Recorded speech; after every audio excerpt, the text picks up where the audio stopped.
आपके भावनाओं का पूरी तरह सम्मान करता हूं।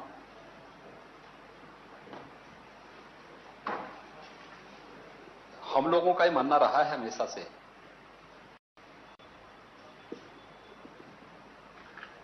कि संवैधानिक पदों पर बैठने वाले लोगों का और संवैधानिक पदों के प्रति प्रत्येक नागरिक के मन में सम्मान का भाव होना चाहिए।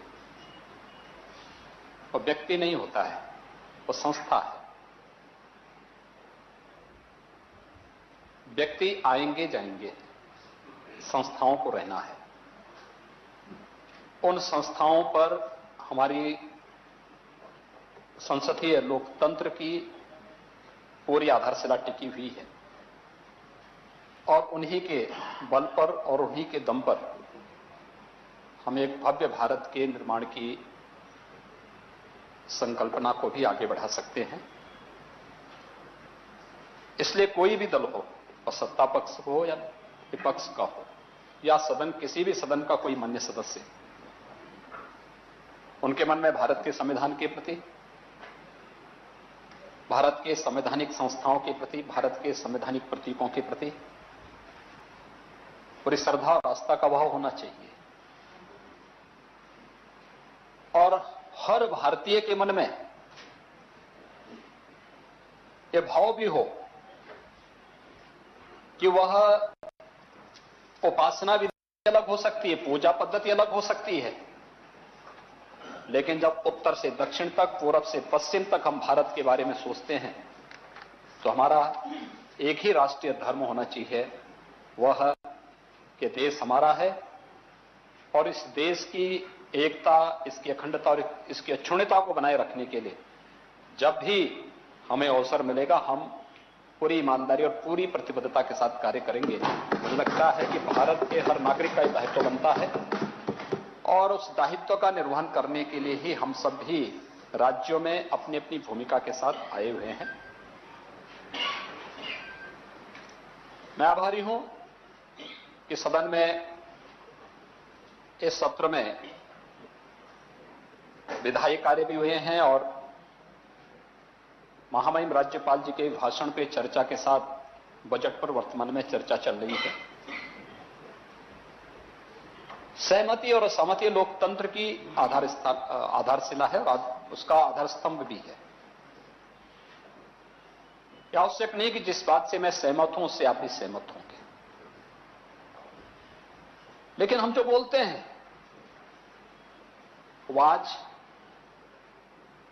भले ही हमें सुर्खियों में ला सकता हो, लेकिन वह इस विधान मंडल का, इस विधान परिषद की कार्रवाई का एक हिस्सा बन रहा है।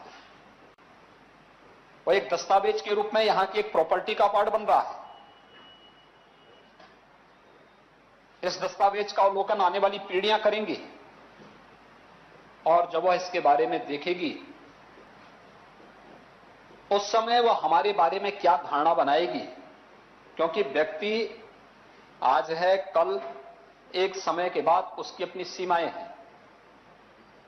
उस सीमा के बाद हमारा अवलोकन और हमारे बारे में जो भी किसी व्यक्ति को अपनी धारणा बनानी होगी वह विधानसभा और विधान परिषद में हमारे वक्तव्यों के माध्यम से ही वह धारणा बननी है।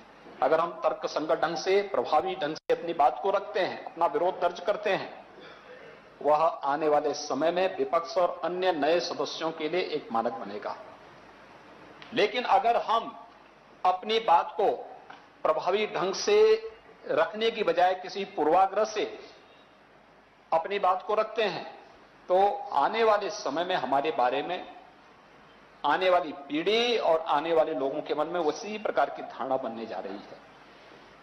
और इसलिए मेरा विनम्र अनुरोध होगा कि हम सब इसके बारे में जब भी सदन में कोई चर्चा करते हैं वह बहुत सोच समझ करके तर्कसंगत ढंग से एक सामान्य संसदीय शिष्टाचार का पालन करते हुए अगर रखेंगे तो वह अन्यों के लिए भी अनुकरणीय बनेगा और सदन की गरिमा और गौरव को हम आगे बढ़ाने में सफल होंगे।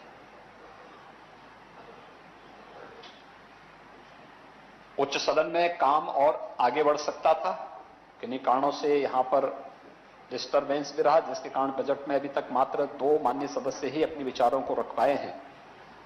होना ही चाहिए था कि बजट में, हमारा यह मानना है कि बजट सत्र में 2 महत्वपूर्ण जो कार्य होते हैं, एक तो राज्यपाल जी के भाषण में सरकार की चालू और भावी योजनाओं के बारे में चर्चा करने का एक भरपूर अवसर मिलता है, और मुझे लगता है हर माननीय सदस्य को अपनी बात को उसमें रखना चाहिए। देखिए, आपके द्वारा निकले हुए जो सुझाव होंगे ये बड़ा मार्गदर्शन करते हैं शासन की नीतियों को बनाने में, शासन के कार्यक्रमों को आगे बढ़ाने में। लेकिन जब माननीय सदस्य अपनी बातों को और अपने विचारों को रख ही नहीं पाएंगे तो इन विचारों से न केवल सरकार को बल्कि समाज को भी वंचित रहना पड़ेगा।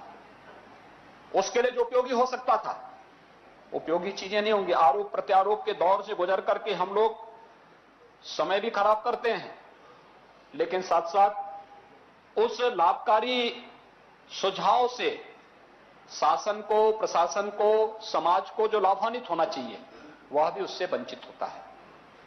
और इसलिए मेरा अनुरोध होगा कि उच्च सदन में खासतौर पर इस प्रकार का एक माहौल हमें बनाना चाहिए जो वास्तव में प्रत्येक जो है यहां पे प्रदेश के अंदर हर नागरिक के लिए और एक सकारात्मक माहौल जैसा दिखे भी। ये मेरी पूरे सदन से अपील है। महोदय, 2021-22 के सरकार के बजट को विधानसभा में मेरे सहयोगी वित्त मंत्री श्री सुरेश कुमार खन्ना जी ने रखा। बजट का दायरा कोविड-19 के बावजूद बढ़ाया गया। कानपुर के बिदुन के धौलीपुरवा गांव में फैक्ट्री से निकलने वाले वेस्टेज को खुले में जाकर जलाकर यहां पर